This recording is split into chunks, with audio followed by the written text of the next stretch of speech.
Well, this summer, Britain's Parliament voted in favor of a bill to legalize assisted dying. Called the Terminally Ill Adults Law, it gives mentally competent, terminally ill adults in England and Wales the right to choose to end their lives with medical help. That probably sounds familiar. Through the vote, Britain does join Canada, but also Australia and other countries and some U.S. states in medical assistance in dying, or what we call here MAiD. As happened in Canada, though, when MAiD became legal here, many religious groups in Britain opposed the new law.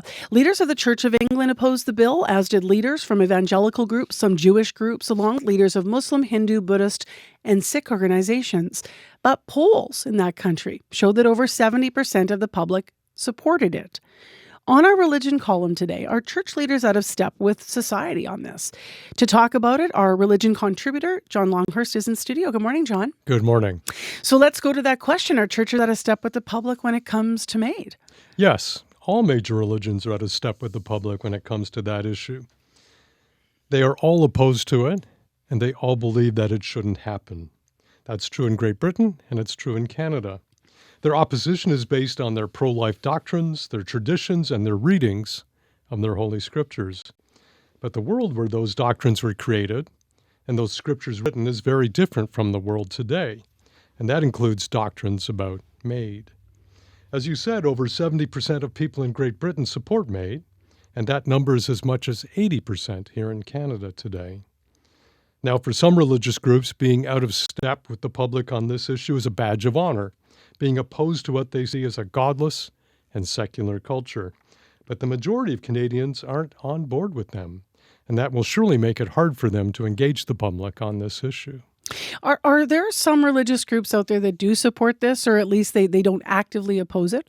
Yes, that would be among Protestants in particular, because individual Protestant denominations and congregations have more leeway to come up with their own doctrinal decisions. And that's where you find some variation.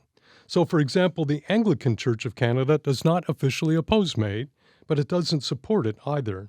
Instead, it advocates for resources for people facing death, including palliative care.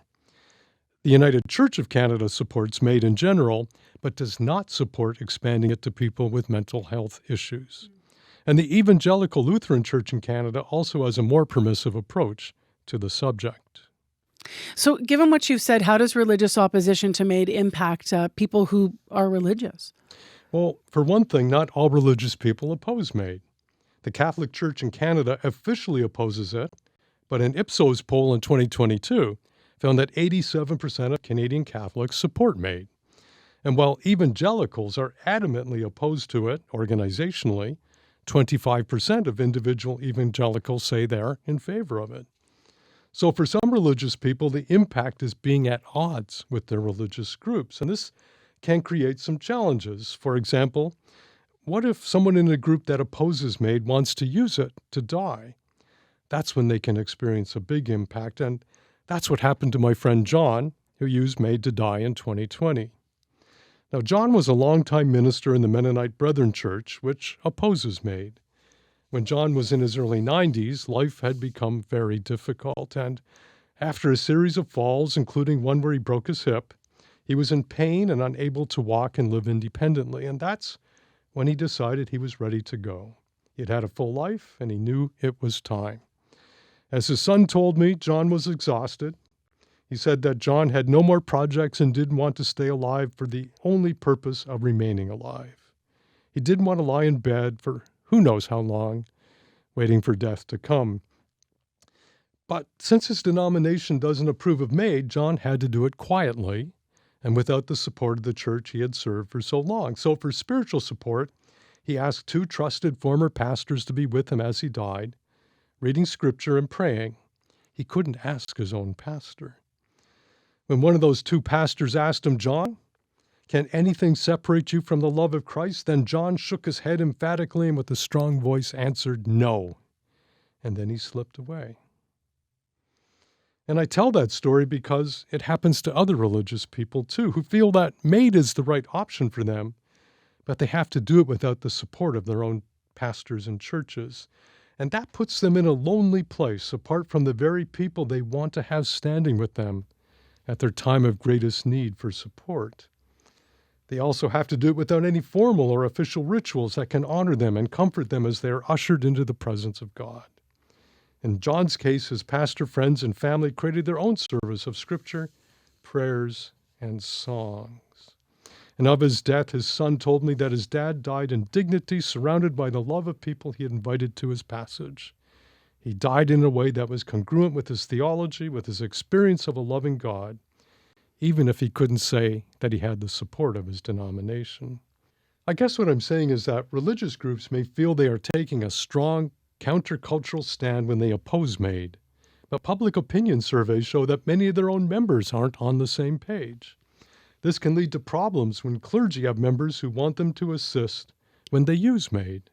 Those clergy have to decide whether or not to be with their members at that deep time of need or follow official doctrines and rules, and that can put clergy in a very difficult place. It's complicated. I'm sorry for the loss of your friend as well. Mm-hmm. Are there examples of churches or other religious groups that are finding ways to support their members who choose MAiD?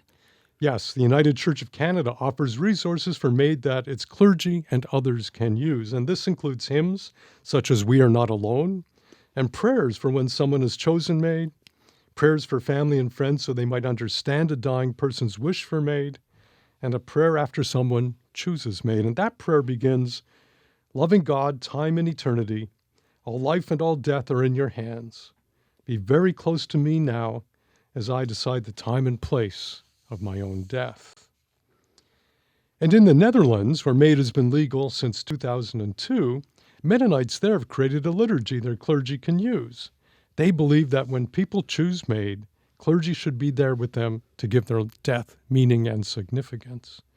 And it isn't only patients who appreciate the presence of clergy. Doctors in that country say they appreciate it too, because they sometimes need spiritual support at a time like that. Now, when no clergy are available or allowed to be with someone choosing MAiD, then spiritual care directors at local hospitals here in Winnipeg sometimes step in to lead a service for people who have chosen their time of dying. One spiritual care director told me that people who choose MAiD don't do so lightly. It's a big decision, and the last thing they need when that happens is for their clergy to abandon them due to some higher theological principle. There's a case here in Winnipeg. Didn't someone actually die by MAiD inside a United Church in the city? Yes, that happened in 2022. That's when Betty Sanguin, who had ALS, asked if she could die by MAiD in her home church, the Churchill Park United Church. Hers was the first MAiD death in Manitoba to occur in a church. The family said it was a beautiful place for her to die due to the positive memories she and her family had of the church, along just with the beauty of the space. On her special day, as she called it, Betty sat in a recliner surrounded by her children. Her favorite music played, her handmade quilts were on display, and her grandchildren sang to her before she slipped away. What an image that is. Is there middle ground to what we're talking about for religious groups who just cannot support MAiD? You know, that's a good question, and I don't know if there's a middle ground, but maybe these groups who oppose MAiD could do a better job of supporting efforts to help people who are sick and dying so that they don't feel MAiD is the only option.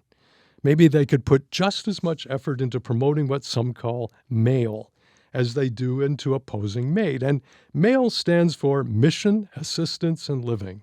It was coined by a former head of the Catholic Health Association here in Manitoba. And in this case, MAIL would be about putting resources into better supports for living.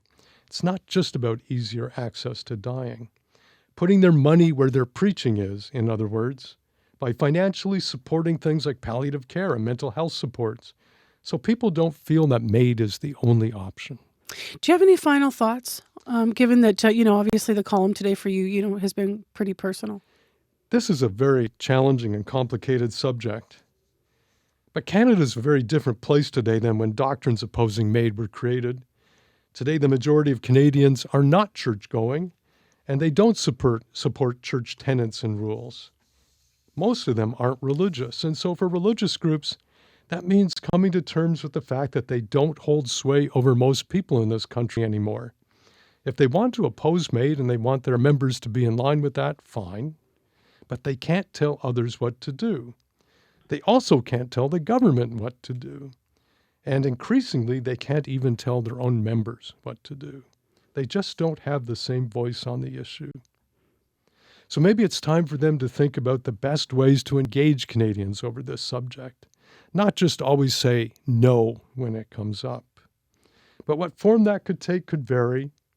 But I think it could start by making sure that they support life in all ways, not just oppose plans for dying. And then maybe they can recapture their voice in the public square on this issue. John, thank you for this week. Appreciate it. Thank you, Marcy.